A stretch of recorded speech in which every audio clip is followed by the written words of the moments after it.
I sat next to her once, thought she was beautiful. I think she's very happy in Alaska. I hope she'll stay there. I think it would be a step down for her to run for president. I don't think she likes politics. I don't see her as running for president. She's not a serious candidate for the presidency. She's had 2.5 years to school herself, and she hasn't. The only future that Barack Obama is trying to win is his own re-election.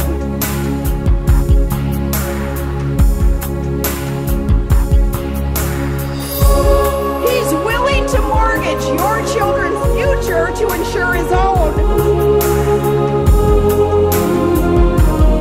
Sarah Palin's existence changes things. Well, Mr. President, the most basic tenet in that social compact is adhering to the consent of the governed. That would be we the people. President Obama, you do not have our consent. You didn't have it in November, and you certainly don't have it now.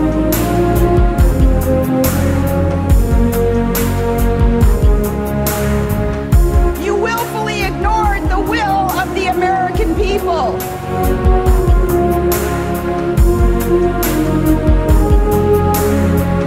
You ignored it when you rammed through Obamacare.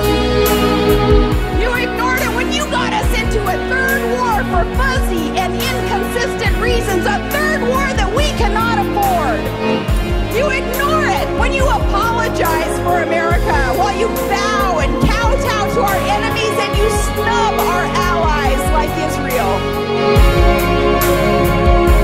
And you ignore it when you manipulate the U.S. oil supply. You cut off oil development here, and then you hypocritically praise foreign countries for their drilling.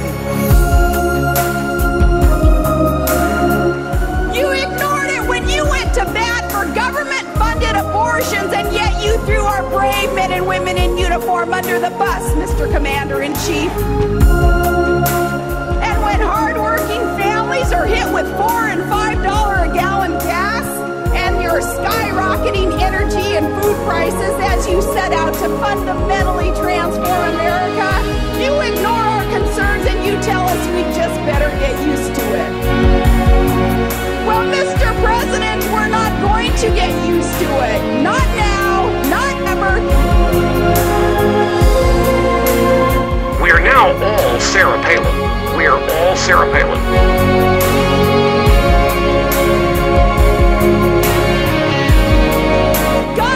Shed his grace on thee, America. We will not squander what we have.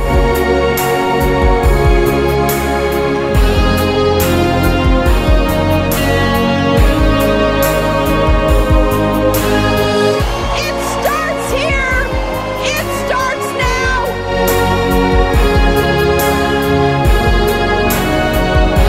Mr. President, game on. Sarah Palin's existence changes things.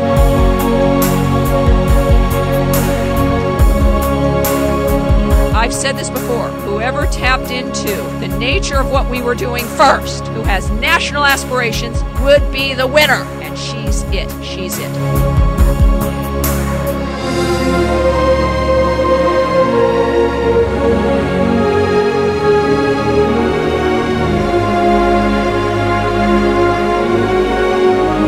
I will continue to speak out. They're not going to shut me up. They're not going to shut you up. They can't make us sit down and shut up.